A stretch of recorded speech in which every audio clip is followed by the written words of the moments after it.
कविता है वो खिड़की। एक खूबसूरत घर हुआ करता था, उस घर में खिड़की हुआ करती थी।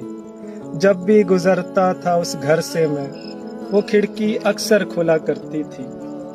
ऐसा नहीं था सिर्फ मैं ही देखा करता था उसे, वो भी देखकर उंगलियां बालों में फेरा करती थी। एक खूबसूरत घर हुआ करता था, उस घर में खिड़की हुआ करती थी।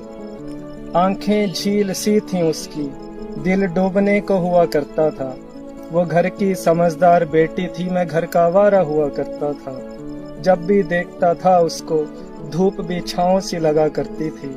एक खूबसूरत घर हुआ करता था, उस घर में खिड़की हुआ करती थी।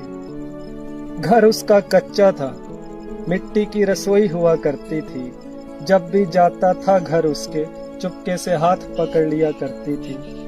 घर के काम में हाथ बटाने लगा था मैं, समझदार हो रहे हो तुम माँ अक्सर कहा करती थी। एक खूबसूरत घर हुआ करता था, घर में खिड़की हुआ करती थी। वहीं पर है घर उसका, वो खिड़की भी वहीं थी। रोज का जाना था मेरा, वो लड़की कहीं गुम थी। ना जाने कहाँ होगी वो, मैं निकल नहीं पाता उसके ख्वाबों से। आज अरसों बाद छेड़ा किस्सा उसका, आज अरसों बाद निकाला गुलाब किताबों से। फूलों जैसी थी वो गुलाब की कली हुआ करती थी। एक खूबसूरत घर हुआ करता था, घर में खिड़की हुआ करती थी। शुक्रिया।